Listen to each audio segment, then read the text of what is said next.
Hello everybody, and welcome to part 2 of our videos on the substitution rule. So, we're going to go over the theorem of the substitution rule for definite integrals. So, it's nothing really to prove here for this theorem. It's just an application, a direct application of the substitution rule for indefinite integrals, right? Once you find the antiderivative, evaluate at your new bounds. So, the theorem says if g prime is continuous on the interval from a to b and f is continuous on the range of u equal to g of x, then the integral from a to b of f of g of x times g prime of x dx is equal to the integral of u of a to u of b, the integral from u of a to u of b of f of u du. So this changing the bounds part is really essential.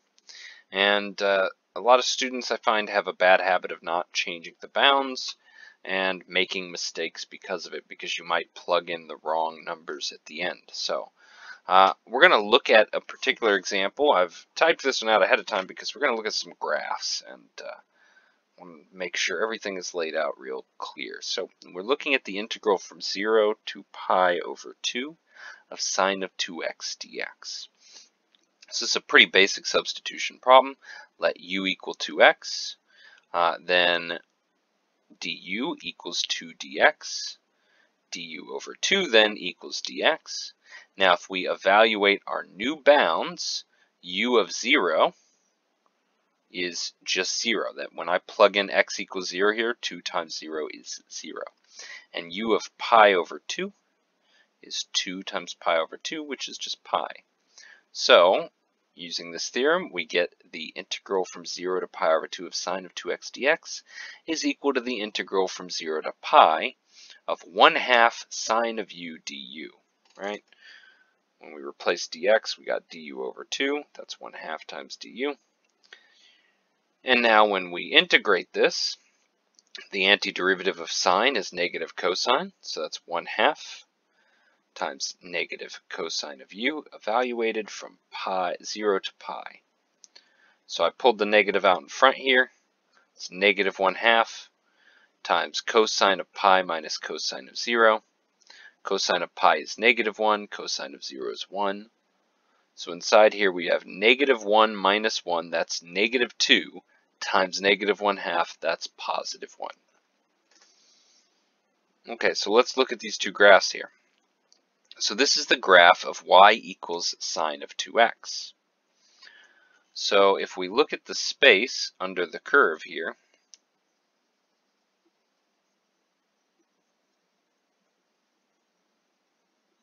well, this area is 1.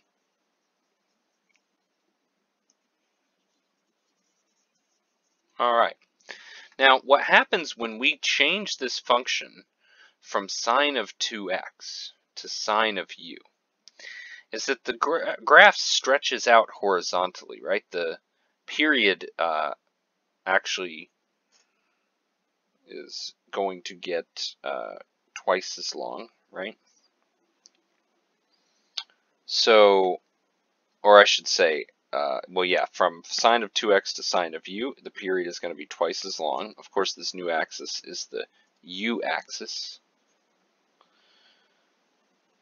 But the height of the function is also cut down to half its size, and it should make sense that we have to do this, right? If we're stretching out, if we're using a different function that's like a stretched out version of the previous function, then the area under this whole curve, if it wasn't multiplied by 1/2, right? If instead we were looking at this function, right? Which would be, this would be just sine of u, would be this blue graph. If we were just looking at that, it would be obvious that the areas under the curve are not the same. Right, but that's not what we're looking at. We want to find the same area. So because of the fact that our substitution stretches out the domain, we've had to compensate by multiplying the function by 1/2, while also integrating over a longer area. right? So we're now integrating from 0 to pi, right? So our substitution caused us to get the 1/2 sine of u function, but since this function is half as tall, it takes twice as long to get that area collected, right? And that's why our domain has to stretch out according to the value of u.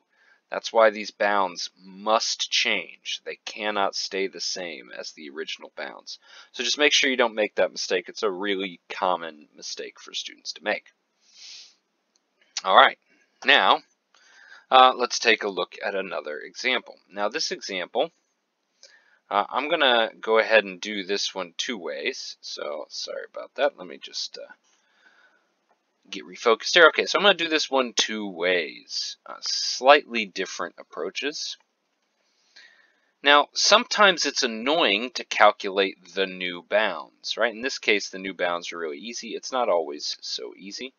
It's going to be easy for this example too, but that just allows me to show it both ways here. So, regardless, the same thing is going to be true for both. We're going to substitute u equals ln of x. Now, why did I choose ln of x? Well, I chose ln of x because I have a square root of ln of x here. And I thought ahead, if I took the derivative of ln of x, I would get 1 over x. So this would be my du. So I thought, well, that probably simplifies things a lot. Let's give that a shot.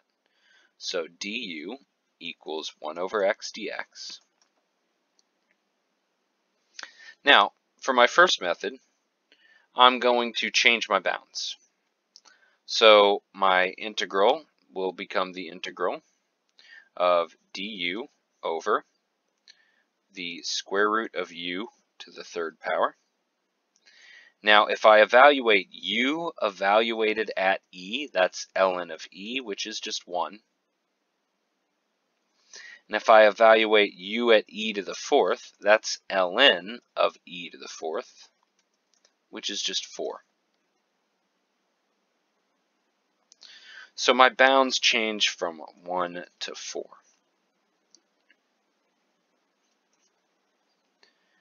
Now if I rewrite this a little bit, this gives me du over u, the square root of u is u to the 1/2, all to the 3rd power, that's u to the 3/2 power.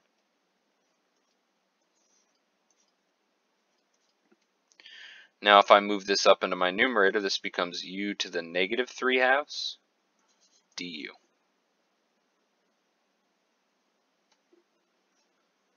And now I just integrate this with my power rule like normal. I would get u to the, when I add 1 here, I'll get negative 1/2 divided by negative 1/2, evaluated from 1 to 4.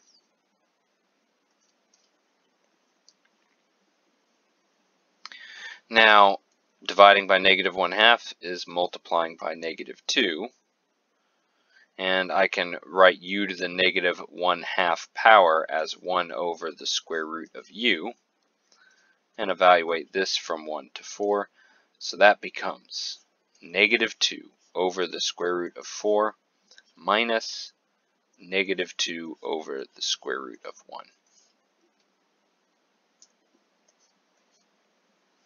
That's negative 2 over 2, which is negative 1, plus 2 over the square root of 1, so that's plus 2, and altogether that is 1. Okay, so now let's take a look at this other approach here. So the reason in particular that I want to introduce this is we don't have to do it this way most of the time, but when we get to trigonometric substitutions later on in the course, sometimes the trigonometric substitutions can be annoying to evaluate for. So this approach can be easier sometimes. It's not usually, but sometimes it is. So for my second approach here, I'm not going to evaluate my new bounds. Instead, I'm just going to put a placeholder. So the placeholder is there to tell me that, hey, you've got to change your bounds back at the end, right? So we've got dx over x times the square root of ln of x. cubed.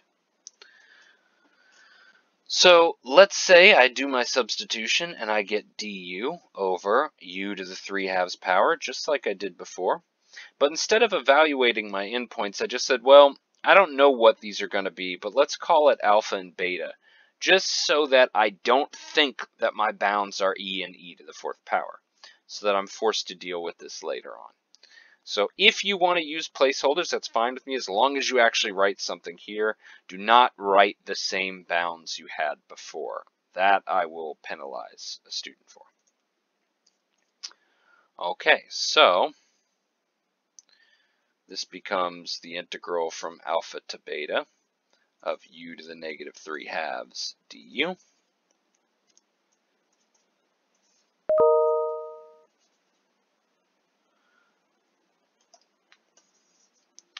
All right, now I already know u to the negative 3/2 is going to simplify, because I already did this work, so I'm skipping some of it a little bit.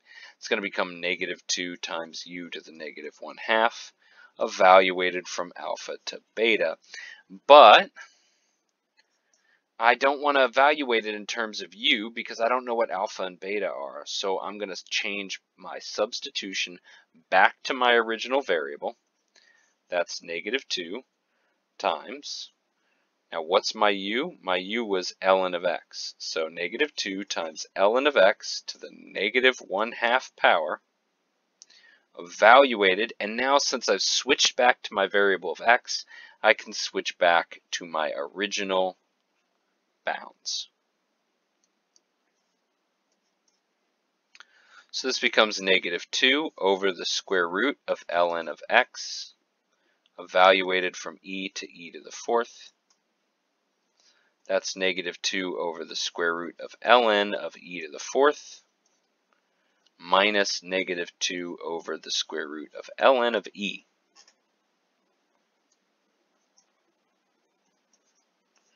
Well, ln of e to the 4th is 4, so this is the square root of 4.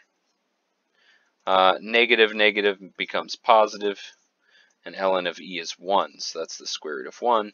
So once again, we have -2 over 2 plus 2 over 1. That's going to be positive 1. So yeah, these are your two options. You can either, when you do your substitution, you can change your bounds, and then you can use those new bounds to evaluate. Or if you choose not to use those new bounds, then at the end you have to switch back to your original variable by redoing your substitution, and then you can evaluate with your original bounds. All right, so let's take a look at another example here. Now this one's a little bit tricky. So my temptation might be to make the whole denominator my substitution. This would not be good. It won't work out. You can try it for yourself, give it a shot. It's not going to go very well, but it's something you could try. Instead, I'm going to let u be equal to just sine of x.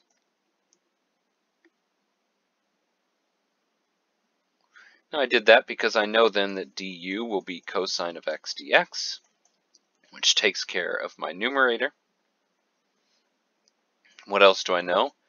U evaluated at 0, that's sine of 0. Well, what's sine of 0 is 0. And u evaluated at pi over 2, that's sine of pi over 2. And sine of pi over 2 is 1. So this becomes the integral from 0 to 1 of du over 1 plus u squared, which hopefully we recall is tangent inverse of u, evaluated from 0 to 1. That's tangent inverse of 1 minus tangent inverse of 0. In other words, this asks which angle between negative pi over 2 and pi over 2 gives me 1 for tangent, and the angle would be 45 degrees or pi over 4. And for same question here, which angle from negative pi over 2 to pi over 2 would give me 0 for tangent, which is 0 radians. So all around, I just get pi over 4.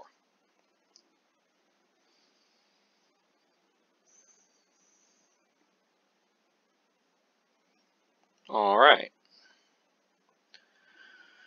Now let's take a look at a little application problem to wrap this video up. A water tank ruptures at a rate of R of t equals 200 times e to the negative 1 over 25 t liters per minute. How much water leaks out during the first 2 hours? So this is my rate, and if we recall, the integral of the rate is the net change. In other words, if we have the rate that water is leaking and we integrate it, that will tell us the total amount of water that has leaked. So let's do that. Now, one key thing here is this is liters per minute. They gave 2 hours, which means we need to convert those hours into 120 minutes. So this is the integral from 0 to 120 of r of t dt. That's the integral from 0 to 120 of 200 times e to the negative t over 25 dt. And I think it's pretty clear that we should choose this as our substitution since we know how to integrate e to the x. If we could just make this e to a single variable, we'd be in pretty good shape. So we're going to go off to the side here, and we're going to let u be equal to negative t over 25. Then du is going to be equal to negative 1 over 25 dt. And I don't have a negative 1 over 25 here, so I'll just solve for dt, which gives me negative 25 du.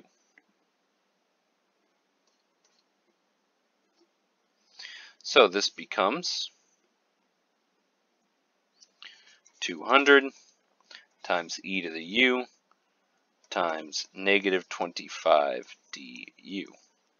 But I need to change my bounds. And u of 0, that's going to be negative 0 over 25. That's, of course, just 0. And u of 120 would become negative 120 over 25.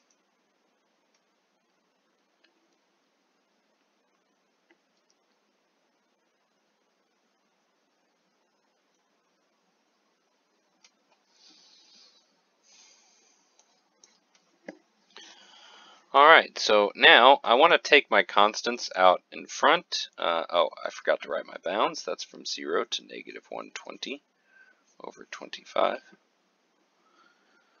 Okay, so I want to write my constants out in front. And 200 times 25 is 5,000. So this is negative 5,000 times the integral from 0 to negative 120 over 25. Of e to the u du. That's negative 5,000 e to the u evaluated from 0 to negative 120 over 25.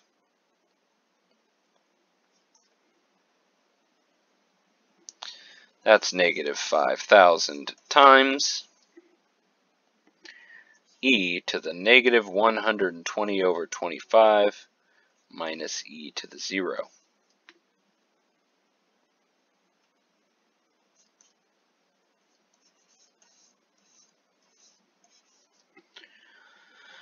Okay, so when I rewrite this e to the negative 120 over 25, I can simplify that to be, let's see, 24 over 5, so that's e to the negative 24 over 5, minus e to the 0, which is 1.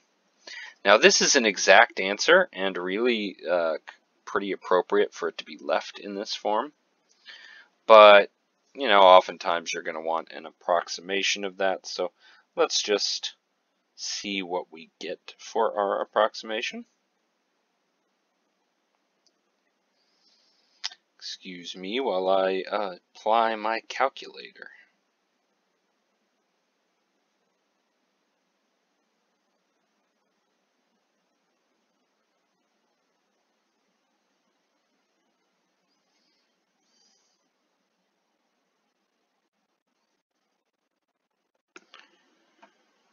Well, according to my calculator, we get approximately 4,958.85 liters. Alright, that seems like a lot to me, but I don't know a whole lot about, you know, water tank ruptures. So, you know, I guess it depends on the size of the water tank, but seems pretty like a lot of water, you know? Alright, well, that's it for this video. I hope you enjoyed it. Have a great day.